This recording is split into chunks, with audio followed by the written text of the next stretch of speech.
السلام علیکم سامعین اور ناظرین، اگر ابھی تک آپ نے سبسکرائب کا بٹن نہیں دبایا تو اس کو دبا دیں، اور جو بیل کا نشان ہے اور جو آئیکن ہے بیل کا، اگر اس کو بھی دبا دیں تو آپ کو فوری طور پہ جیسی نئی ویڈیو آئے گی آپ کو انڈیکیشن مل جائے گی۔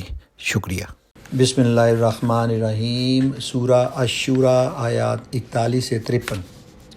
اور جو لوگ ظلم ہونے کے بعد بدل رہے ہیں ان کو ملامت نہیں کی جا سکتی۔ ملامت کے مستحق تو وہ ہیں جو دوسروں پر ظلم کرتے ہیں اور زمین میں ناحق زیادتیاں کرتے ہیں، جیسے لوگوں کے لیے دردناک عذاب ہے۔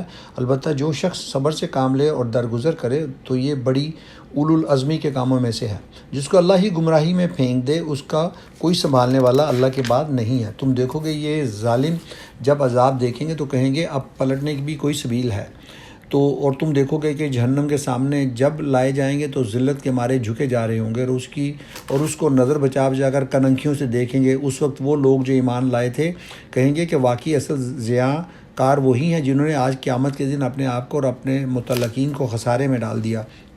خبردار رہو، ظالم لوگ مستقل عذاب میں ہوں گے اور ان کے کوئی حامی اور سرپرست نہ ہوں گے جو اللہ کے مقابلے میں ان کی مدد کو آئیں۔ جسے اللہ گمراہی میں پھینک دے اس کے لیے بچاؤ کی کوئی سبیل نہیں۔ مان لو اپنے رب کی بات قبل اس کے کہ وہ دن آئے جس کے ٹلنے کی کوئی صورت اللہ کی طرف سے نہیں ہے۔ اس دن تمہارے لیے کوئی جائے پناہ نہ ہوگی اور نہ کوئی تمہارے حال کو بدلنے کی کوشش کرنے والا ہوگا۔ اور اب اگر یہ لوگ منہ موڑتے ہیں تو اے نبی صلی اللہ علیہ وسلم، ہم نے تم کو ان پر نگہبان بنا کر تو نہیں بھیجا ہے، تم پر تو صرف بات پہنچا دینے کی ذمہ داری ہے۔ انسان کا حال یہ ہے کہ جب ہم اسے اپنی رحمت کا مزہ چکھاتے ہیں تو اس پر پھول جاتا ہے، اور اگر اس کے اپنے ہاتھوں کا کیا دھرا کسی مصیبت کی شکل میں اس پر الٹ پڑتا ہے تو سخت ناشکرا بن جاتا ہے۔ اللہ زمین اور آسمانوں کی بادشاہی کا مالک ہے، جو کچھ چاہتا ہے پیدا کرتا ہے، جسے چاہتا ہے لڑکیاں دیتا ہے، جسے چاہتا ہے لڑکے دیتا ہے، جسے چاہتا ہے لڑکے اور لڑکیاں ملا جلا کر دیتا ہے، اور جسے چاہتا ہے بانجھ کر دیتا ہے۔ وہ سب کچھ جانتا اور ہر چیز پر قادر ہے۔ کسی بشر کا یہ مقام نہیں کہ اللہ اس سے روبرو بات کرے۔ اس کی بات یا تو وحی کے طور پر ہوتی ہے یا پردے کے پیچھے سے، یا پھر وہ کوئی پیغامبر بھیجتا ہے اور وہ اس کے حکم سے جو کچھ وہ چاہتا ہے وہی کرتا ہے۔ وہ برتر اور حکیم ہے۔ اور اسی طرح اے نبی، ہم نے اپنے حکم سے ایک روح تمہاری طرف وحی کی ہے۔ تمہیں کچھ پتہ نہ تھا کہ کتاب کیا ہوتی ہے اور ایمان کیا ہوتا ہے، مگر اس روح کو ہم نے ایک روشنی بنا دیا جس سے ہم راہ دکھاتے ہیں اپنے بندوں میں سے جسے چاہتے ہیں۔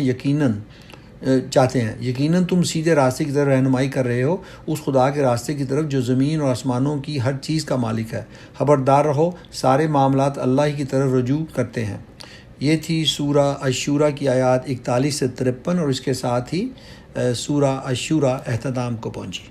السلام علیکم سامعین اور ناظرین، اگر ابھی تک آپ نے سبسکرائب کا بٹن نہیں دبایا تو اس کو دبا دیں، اور جو بیل کا نشان ہے اور جو آئیکن ہے بیل کا، اگر اس کو بھی دبا دیں تو آپ کو فوری طور پہ جیسی نئی ویڈیو آئے گی آپ کو انڈیکیشن مل جائے گی۔ شکریہ۔